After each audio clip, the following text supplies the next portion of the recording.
हिंदू महिलांचा वारसा हक्क हा एक अनन्यसाधारण महत्वाचा मुद्दा आहे. कारण 2005 साली हिंदू उत्तराधिकार कायद्यात झालेल्या सुधारणेने मुलांप्रमाणेच मुलींना सुद्धा समान हक्क दिला. मात्र बरेच लोक 2005च्या कायद्याने हक्क दिला ह्याच्याकडेच लक्ष देतात. पण हा हक्क देताना त्या हक्काकरता एक डेडलाईन सुद्धा निश्चित करण्यात आलेली आहे. हे बऱ्याच लोकांच्या ध्यानात येत नाही किंवा ध्यानात घेतले जात नाही. या डेडलाईननुसार जी 20 डिसेंबर 2004 रोजी निश्चित करण्यात आली, त्यानुसार 20 डिसेंबर 2004च्या पूर्वी जर कुटुंबातल्या काही मालमत्ता विक्री, हस्तांतरण इत्यादीने कुटुंबाबाहेर गेलेले असतील, तर त्या मालमत्तांमध्ये नवीन सुधारणेच्या अनुषंगाने हक्क मागता येत नाही. याच संदर्भात मुंबई उच्च न्यायालयाच्या कोल्हापूर खंडपीठाने मध्यंतरी एक अत्यंत महत्वाचा निकाल दिला. या प्रकरणात झालं काय होतं, तर दोन भावांमध्ये वाटपाचा दावा दाखल करण्यात आला होता. कालांतराने त्यांच्यामध्ये समझोता झाला. त्या समझोत्यानुसार एका भावाने दुसऱ्याचा अर्धा हक्क मान्य केला आणि एका भावाने दुसऱ्याला आपला अर्धा हक्क विकून टाकायचं मान्य केलं.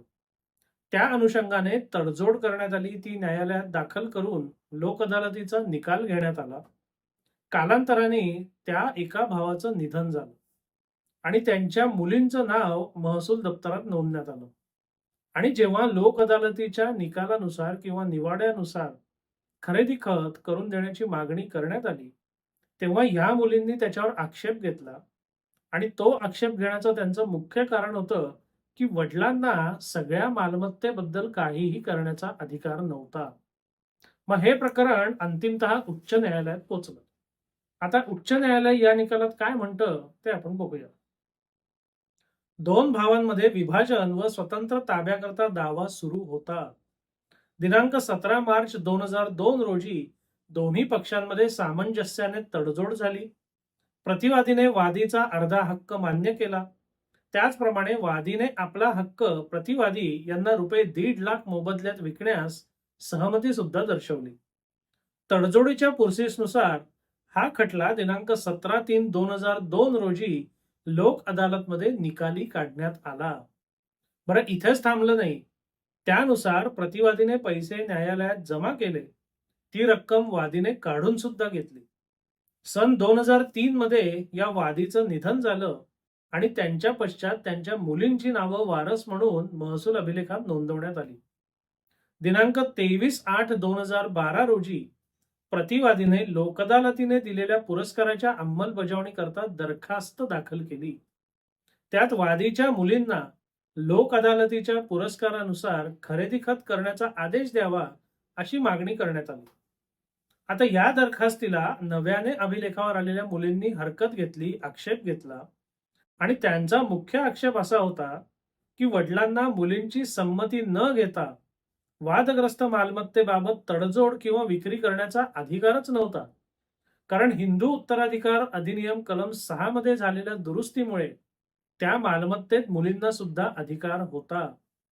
तसंच सर्वोच्च न्यायालयाच्या विनीता शर्मा या प्रकरणातील निकालानुसार वडिलांचे निधन या सुधारणेपूर्वी जरी झालेले असले तरी सुद्धा मुलींना हक्क लागू होतात. मात्र सुनावणी कोर्टाने ही हरकत फेटाळून लावली आणि न्यायालयाने नमूद केलं की तडजोडीच्या अटींवर आधारित लोक अदालतीचा पुरस्कार अंमलात आणण्या येण्याजोगा अर्थात एक्झिक्युटेबल आहे. तसेच तडजोडीच्या हुकुमनाम्यानुसार जमा केलेली रक्कम सुद्धा स्वीकारण्यात आलेली आहे. त्यामुळे आता या गोष्टीला आक्षेप घेण्याचा अधिकार नाही. या टप्प्यावर हिंदू उत्तराधिकार कायदा कलम 6 मधील तरतुदीच्या परंतुकाचा संदर्भ देणे आवश्यक आहे. या परंतुकानुसार दिनांक 20 डिसेंबर 2004 पूर्वी झालेल्या कोणत्याही मालमत्तेच्या हस्तांतरण, विक्री, विभागणी इत्यादीवर या नव्या दुरुस्तीचा विपरीत परिणाम होत नाही. त्यामुळेच वडिलांनी लोक अदालतीत केलेली तडजोड व त्यावर आधारित पुरस्कार हा नव्या दुरुस्तीमुळे बाधित ठरत नाही. सदर प्रकरणात लोक अदालतीचा पुरस्कार हा 2002 मध्येच अंतिम झालेला आहे. त्यानुसार वादी प्रतिवादी यांनी एकमेकांच्या फायद्याकरता विक्रीपत्र म्हणजे खरेदी खत करण्यास सहमती सुद्धा दर्शवली होती. त्या बदल्यात मोबदला सुद्धा स्वीकारलेला होता.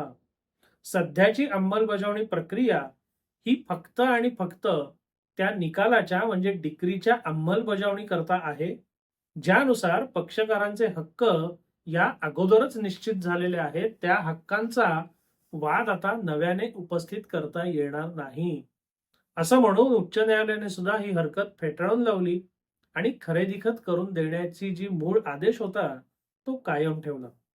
मुलींचा वारसा हक्कची डेडलाईन, त्या डेडलाईनच्या पूर्वी पूर्वजांनी केलेली तडजोड किंवा लोक अदालतीत झालेला तडजोड आणि त्या अनुषंगाने घेतलेला निकाल आणि मग या सुधारणेपूर्वीच्या डेडलाईन पूर्वीच्या लोक अदालतीच्या निकालाला किंवा निकाल पण त्याला नाही म्हणता येणार, लोक अदालतीत झालेल्या तडजोडीला नवीन सुधारणेच्या आधारे घेतलेला आक्षेप, ह्या सगळ्या मुद्द्यांचा एकत्रित विचार केलेला असल्यामुळे हा निकाल अनन्यसाधारण महत्वाचा आहे.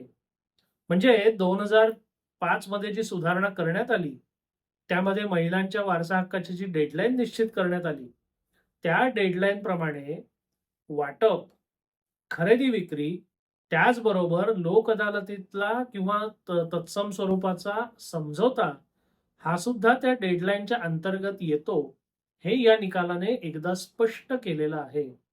म्हणून आपल्यापैकी ज्या मुली असतील, महिला असतील, ज्यांना आपल्याला मालमत्तेत हक्क हवा आहे असं म्हणणं असेल किंवा तशी त्यांची मागणी असेल, त्या अनुषंगाने ते कायदेशीर कारवाई सुरू करणार असतील, तर हे सगळं करण्यापूर्वी कायद्याच्या कसोटीवर आपल्याला कोणत्या मालमत्तांमध्ये हक्क आहे, कोणत्या मालमत्तांमध्ये हक्क नाही, का आपल्याला हक्क आहे, हक्क नाही, याचा बारकाईने तपास केला पाहिजे.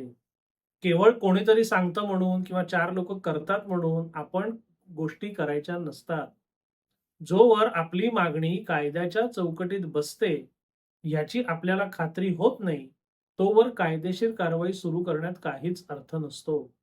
म्हणून जेव्हा मुलींना, महिलांना किंवा त्यांच्या वारसांना आपला हक्क प्रस्थापित करायचा असतो किंवा आपला हक्क घ्यायचा असतो, तेव्हा सगळ्यात पहिले मुळात आपल्याला जिथून हक्क मिळतो त्या मुलीला किंवा महिलेला मुळात हक्क होता का, या प्रश्नाचं उत्तर शोधा. त्याबद्दल तुमच्या गरजेप्रमाणे तुम्ही वकील किंवा कायदेशीर सल्लागार यांची मदत घेऊ शकता. पण एक मात्र नक्की, या प्रश्नाचं उत्तर जोवर मिळत नाही तोवर कायदेशीर कारवाई सुरू करण्याची घाई कृपया करू नका. ते आपल्याच अंगाशी येण्याची दाट शक्यता आहे. म्हणून सगळ्या गोष्टींची खात्री झाली की त्याच्यानंतरच कायदेशीर कारवाईला सुरुवात करा, त्याच्या आधी नको. हा विषय आपल्याला कसा वाटला, हा व्हिडिओ आपल्याला कसा वाटला, अवश्य कळवा. धन्यवाद.